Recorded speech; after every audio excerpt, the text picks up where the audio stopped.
This is Work and Learn Abroad.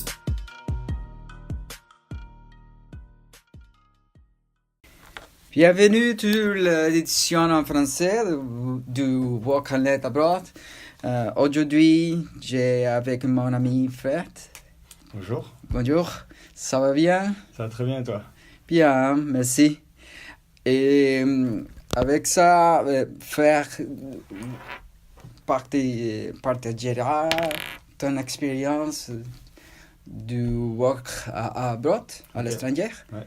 Et raconte-moi. Bon, tout d'abord, je suis français, donc je viens à côté de Toulouse, dans le sud-ouest de la France. C'est dans un petit coin de campagne. C'est sympa, mais bon, c'est très très petit, il n'y a pas grand chose à faire. Mais c'est très joli. Est-ce qu'il y a longtemps que tu es venu? Ça fait presque 7 ans que je suis ici, 6 ans. Oh. 6 ans et demi, ouais. Et qu'est-ce que c'était la motivation? Principalement, je voulais... il y a deux principales raisons. La première, c'était que je voulais sortir un peu de mon environnement. Ça faisait 22 ans que j'étais là, que je n'avais pas beaucoup bougé. Donc je me suis dit que ce serait sympa de découvrir notre pays, notre culture. Et la deuxième raison était apprendre l'anglais parce que je ne connaissais pas du tout. Et donc je cherchais un pays anglophone pour améliorer mon anglais. Et donc il n'y avait pas beaucoup d'options en Europe, l'Angleterre, l'Irlande, Malte peut-être, mais... Ouais. Donc finalement, je cherchais du travail à l'étranger et j'ai eu l'opportunité de travailler à Dublin. Ah, d'accord. Et je trouvais du boulot à travers un contrat qu'on appelle VIE en français. Mm-hmm. C'est un contrat français qui te permet de travailler à l'étranger pendant 2 ans maximum. D'accord. Et donc j'ai trouvé un travail comme ça en Irlande. D'accord. En Dublin. Ah ouais, c'était à Swords, au nord de Dublin. Ok, d'accord. Ouais, vers l'aéroport par là. Et comment c'était l'expérience du fait que tous les papiers pour venir? Donc, oui, ça a été plus facile pour moi au début parce que via le contrat français, j'avais pas beaucoup de papiers à faire. Mm-hmm. Et la boîte était française. Donc le début a été facile, on va dire. Ah, plus facile. D'accord. Le logement... Le logement était plus compliqué, ouais. D'accord, mais... Le logement était plus compliqué parce que mon anglais était moyen, mais finalement, enfin, dans une ville comme Dublin, il y a beaucoup d'étrangers, donc tout le monde comprend, même si ton anglais n'est pas parfait, les personnes vont faire des efforts. Oui. Et donc j'ai pas eu beaucoup de mal à trouver un logement au final. J'ai trouvé une colocation avec c'était une Italienne, un Vénézuélien et une Coréenne. C'est génial. C'est génial, déjà c'est une super expérience de partager ta vie avec des personnes qui viennent dans tous les coins du monde. Ça t'apprend beaucoup.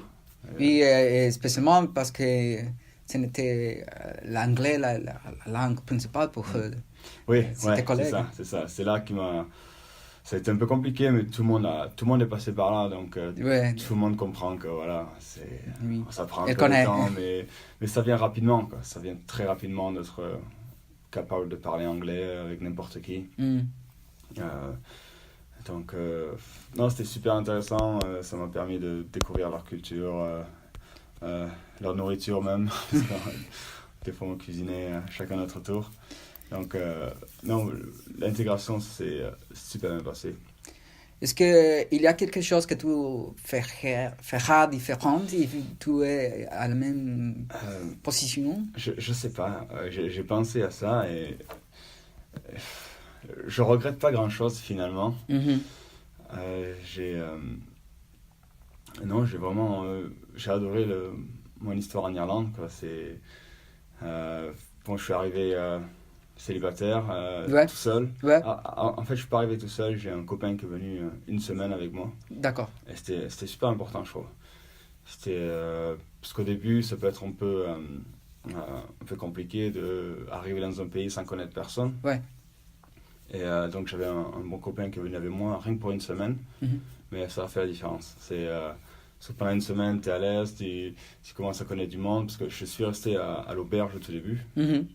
et donc pendant 3 semaines, je crois. Ah, d'accord. Et Est-ce parce que, que j'ai trouvé un logement après ça, ouais. ouais, est-ce qu'il y a une idée différente entre tu maintenant et les frères à Ouais. 50 ans? Ouais, clairement, clairement. Tu penses que la maturité Ouais. que tu as maintenant, c'était possible parce que tu es ici ou parce que c'est quelque chose de l'âge? Et là, je pense que ça m'a beaucoup aidé de partir, de sortir du cocon familier, parce que jusqu'à maintenant, ma vie était très très simple, on va dire. Ah, d'accord. Et, Oui. donc, du coup, une seule décision et tu sors complètement de ta zone de confort.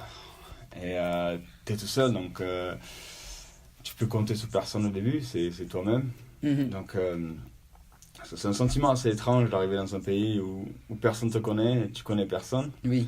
C'est comme si tu commençais une deuxième vie, quoi.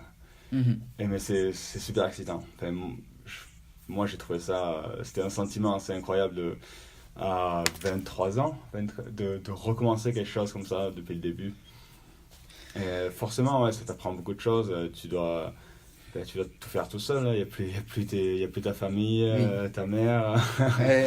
Euh, Mais ouais, donc du coup, je pense que la maturité évolue beaucoup plus vite dans ces conditions. Ah oui, je pense ça. Ouais. Ouais. Est-ce qu'il y a quelques stratégies que tu pourrais recommander à quelques personnes qui ont le sentiment d'aller à l'étranger? Ouais, il faut vraiment assumer son choix. Donc, on décide de partir. Enfin, je parle pour mon cas, je pense que je suis pas tout seul quand tu pars tout seul. Ouais. Il faut l'assumer et il faut aller voir les gens. Il faut pas rester tout seul. Si tu pars, même si tu es timide ou quoi que ce soit, il y a plein de groupes sociaux partout. Là, il y a beaucoup de gens comme nous, énormément de gens dans la même situation qui cherchent la même chose. Ouais. Donc, il faut aller les voir, il faut aller te parler avec eux. Oui. Sur Internet, tu peux les trouver facilement. Ouais. Autrement, c'est facile de s'isoler et d'avoir une mauvaise expérience. Et si tu t'isoles, tu reviens dans ton pays juste après, quoi. Ouais, c'est une chose intéressante parce que avant les podcasts qu'on fait en espagnol, on a les commentaires sur les networking, que c'est une chose importante pour avoir des connaissances. Ouais. C'est super important. Bon, il y a ça, avec les colocs, au travail aussi. Hein.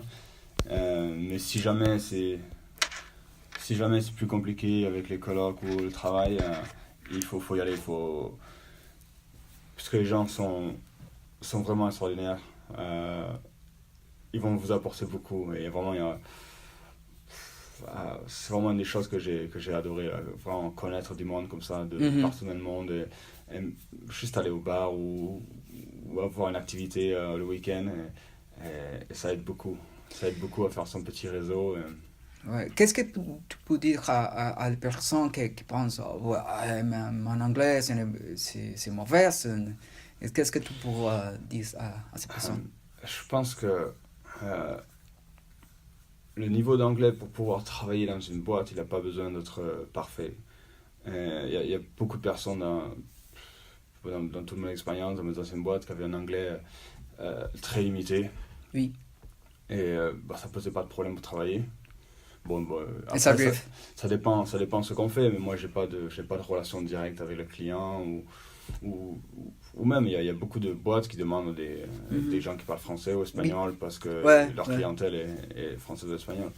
Mais il faut pas être timide parce que ce qui compte c'est les qualités de la personne. S'il sait faire le boulot, il va vite comprendre, il va vite se faire à l'anglais. Et encore une fois, les gens sont vraiment... ils vous supportent complètement. Si vous voyez que vous galérez un peu, ils vont vous aider. Donc vraiment, faut pas être timide pour ça. Parce que oui, bon, il faut pas se mentir, ça va être compliqué le premier mois. Hein. Yeah. Parce que pour tout, hein, pour aller faire les courses, pour le cinéma, ouais, c'est compliqué. Est-ce qu'il y a des sites d'internet pour recommander, pour faire l'exploration? Ouais, bon, moi j'ai appris l'anglais. Mais tu parles pour apprendre l'anglais ou pour rencontrer les gens? Un boulot. Pour un boulot, moi j'ai utilisé LinkedIn tout le temps. Hein. Ah, d'accord. Ouais, tous les boulots, à part le premier que j'ai trouvé à travers un système français, le VIE donc. Mais après j'ai tout trouvé sur LinkedIn. D'accord. Et bon, moi je travaille en IT. Et donc, bon, à Dublin, ça marche plutôt bien, faut pas se mentir.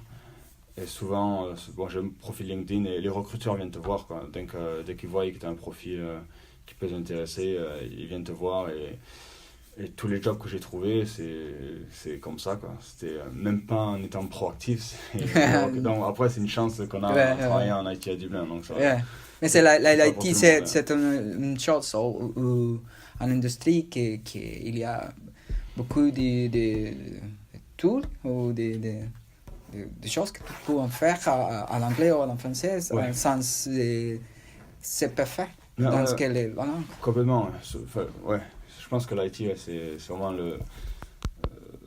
bon, je vais pas focuser sur l'IT, mais c'est vraiment le job, c'est même si ton anglais n'est pas fantastique et que tu as vraiment les qualités techniques ou sociales, ça va passer, quoi. Ouais. Donc faut pas avoir peur de ça. D'accord. À part de LinkedIn, est-ce qu'il y a un autre site? Mais que j'ai utilisé, non. Non. Et pour quand tu es venu dans l'Inde, ouais, tu dois chercher un logement, faire quelque chose. Qu'est-ce que c'était l'expérience et qu'est-ce que tu pourrais recommander de faire avant ou après? Bon, ouais, au début, j'étais pas...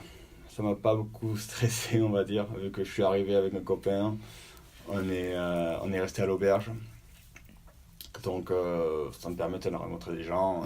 Bon, l'auberge, c'est sympa. 2 semaines, 3 semaines, grand max. Après, d'accord. Après, il faut bouger, quoi. D'accord. Et j'ai regardé, bon, il y a un site en Irlande qui s'appelle Daft.ai.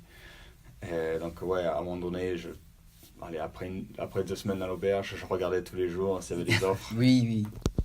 Bon, faut pas se mentir, c'est assez compliqué parce que il y a pas beaucoup de logements à Dublin. Mais bon, avec un peu de patience, ça passe. Hein. On va se faire refuser plein de fois parce qu'on va visiter des appartements et on sera 5-6 à y être et bon, on l'aura pas, quoi, mais il faut continuer, il faut persister. Je connais personne qui est resté à l'auberge pendant des années, donc même si ça prend 3 semaines, un mois, à un moment donné, bon, on y arrive, quoi. Et quand on va voir les gens, faut être soi-même, quoi, souriant, faut pas se stresser. Il y aura toujours des affinités avec quelqu'un qui va dire ah ouais, j'ai envie de vivre avec vous. Donc c'est encore une fois, faut sortir de sa timidité, il faut y aller, il faut parler aux gens, sourire et ça va marcher. D'accord. Et qu'est-ce que tu en Hollande, tu as de l'assurance? De l'insurance? Je parle d'assurance maladie ou... Oui. Ouais. À travers le travail, ouais. Ouais, d'accord. Mais c'est pas important pour... C'est important. C'est très important. J'ai été contracteur pendant 1 an en Irlande. Donc dans ce cas-là, tu n'as pas d'assurance. Ah, d'accord. Donc ouais. C'était difficile. Il faut soit tu la payes toi-même. Oui. Soit tu fais comme moi et t'espères pour le best. Ouais. Mais bon, dans tous les cas, en Irlande et je pense dans beaucoup de pays, même si tu n'as pas d'assurance privée, tu as quand même une assurance publique. Donc si tu arrive quelque chose dans la rue, si tu as un accident, tout ça est couvert, quoi. D'accord. Ce qui n'est pas couvert, c'est la visite du médecin ou un truc comme ça. Donc, bon, je conseille personne de ne pas avoir d'assurance. Mais... Oui, non, maintenant. Non, et quand toi, de l'offre d'emploi, est-ce que, si toi, dans l'offre d'emploi, est-ce qu'il y a quelques conseils que pour donner à cette personne, quelque chose que tu ne connais pas avant de venir ici, que tu en feras différente si tu as l'offre d'emploi maintenant? Ok. Donc, Que c'était différent à la France, mais parce que c'est une culture très différente. Et aussi qu'il y a beaucoup d'entreprises américaines ici. Ouais. La différence que j'ai trouvée à la France sur comment avoir un job, donc sur les interviews, tout ça, je trouve que l'Irlande se focusait beaucoup plus sur les qualités de la personne, sur ce qu'elle savait faire. Qu'en France, on regarde beaucoup les diplômes, on regarde beaucoup le parcours scolaire. Et même si moi je ne suis pas allé dans une grande école, je suis allé dans une école d'informatique classique, publique donc gratuite. Donc en France, on regarde beaucoup ça. Et donc en gros, si tu étais dans la bonne école, tu allais te payer un peu plus. Oui. Et ici, non. Et déjà, ils ne connaissent pas mon école. Donc forcément, on partait de zéro. Mais ils regardent vraiment les qualités. La personne, les qualités techniques. Peu importe ce que tu as étudié, ça ne les intéresse pas. Et je trouve que c'est beaucoup mieux comme ça. Je pense qu'il y a des gars qui sortent de grandes écoles et qui ne sont pas très bons. Et des gars qui sortent des écoles comme la mienne et qui sont très bons. Donc je pense que ça, c'est vraiment une bonne qualité à l'Irlande. D'accord. Et qu'est-ce que tu peux dire des choses qu'il y a dans les offertes d'emploi comme les stocks, les PTO, je ne sais pas. Qu'est-ce que tu dis de ça? Que c'est un peu différent dans la France? En France, on a énormément de PTO, donc de jours. D'accord, oui. Ça, c'est... ouais. Bon, c'est... parce que je sortais d'une grande boîte en France où c'est qu'on avait 9 semaines de jours de congé. En Irlande, le minimum, c'est 20. Mais en France, c'est 25. Donc, en Irlande, c'est 20. C'est un peu moins, c'est pas énorme. Après, ça dépend de la boîte. Au début, j'ai commencé avec 20. Et ça dépend de la boîte. Il y en a qui foutent 25, 27, 30. 30, j'ai jamais connu. Mais après, oui. Ceux qui viennent d'Amérique, ils trouvent ça génial parce qu'ils en ont beaucoup moins. Ils arrivent ici, ils sont là, wow. C'est mon cas. J'étais 15. Ouais, voilà. Mais je pense que c'est un juste milieu. Moi, j'adore mon travail, donc ça va. Si j'ai allé 25 jours de vacances par an, ça me va bien. Et pour les stocks? Pour les stocks, j'ai jamais eu de stock en France. C'est la première fois que j'en ai en Irlande. Donc, c'est ton première expérience ici? Je les ai pas touchés encore, mais... mais non, on va dire que le package est largement plus important qu'en France, clairement. D'accord. Clairement. Je compare Dublin et Toulouse, qui n'est pas forcément comparable, mais je pense que le package est 60%, 70% supérieur. Ce qui est quand même une énorme différence. Donc, Est-ce qu'il y a un espace pour la négociation que tu penses qu'on peut faire mieux? Ouais, plus qu'on le croit souvent. Parce que dans mon premier contrat, à part le contrat français, j'ai pas négocié du tout. C'est mon cas aussi. Et j'ai pas négocié du tout. J'étais content de trouver un job. Vu que les salaires sont quand même plus importants qu'en France, pour moi, c'était super. Mais finalement, quand je regardais mes collègues à côté, j'étais bien moins payé que tout le monde. D'accord, oui. Et donc, c'est vrai que c'est très important de se renseigner du marché, quoi. Savoir ce qu'est la moyenne, hein. C'est pas pour avoir beaucoup plus, c'est pour avoir quelque chose de raisonnable. Parce que ça arrive souvent, ça arrivait dans mon expérience, dans les boîtes que j'ai eues, ça se voyait aussi que tous les nouveaux, tous les Espagnols, les Polonais, les Italiens, quand ils arrivaient, Et puis ils avaient un salaire qui était très, très, très bas comparé à l'Irlande, Ouais. qui était sûrement très haut comparé à d'où ils venaient. Oui. Donc, pour eux, c'est content, mais bon, des fois, c'est la première étape. Voilà, on s'en rend compte et après, on peut renégocier souvent. Donc, souvent, si c'est la porte d'entrée en Irlande, bon, faut pas abuser, mais c'est vrai que on peut s'attendre à ça, avoir un salaire un peu en dessous de la moyenne. Il faut faire attention, bien regarder la moyenne, qu'on ne soit pas trop en dessous. Mais après, ouais, quand tu arrives, tu as un anglais qui est moyen, tu te dis, bon, ok, si je gagne un peu moins les 6 premiers mois, première année, ouais. Tant pis, c'est pas... Tant que ça reste raisonnable, bien sûr. Mais bon, ouais, il faut faire attention. Faire attention. Ouais. Parce qu'il y en a beaucoup qui prennent avantage de ça, de savoir que tu connais pas le marché. Donc, je suis d'accord. Est-ce qu'il y a quelques derniers conseils que tu peux donner à la gens du podcast? Si vous hésitez à partir et que c'est juste un peu de peur qui vous retient, allez-y. C'est une expérience incroyable. C'est une grosse décision. C'est une décision qui a changé ma vie. Oui. C'est juste une seule décision qui a complètement changé ma vie. Bon, après, j'aurais pu revenir, mais bon, j'ai pas envie. Parce qu'à l'origine, j'étais parti 1 an avec mon contrat VIE. Oui. Et je voulais revenir, quoi. C'était mon plan. Et finalement, j'ai adoré l'Irlande. J'ai adoré vivre là-bas.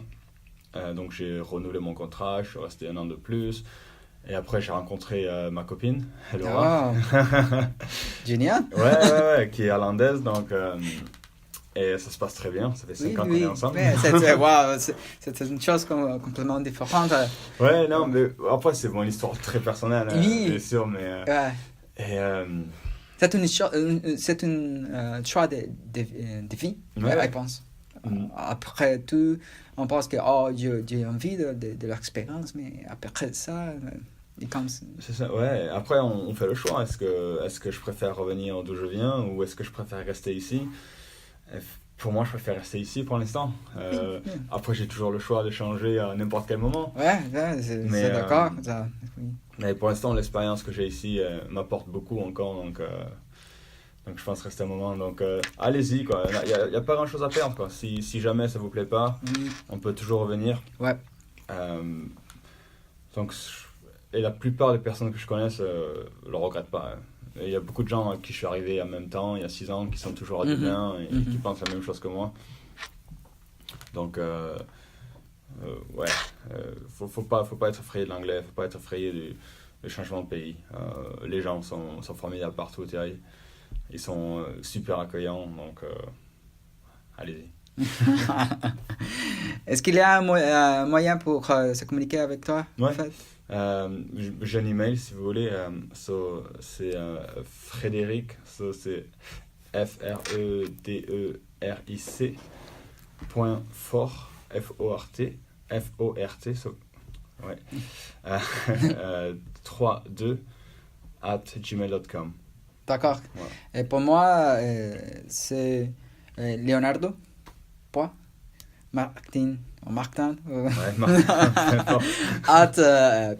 @pm. .me. Ok. D'accord. Merci. Merci à toi.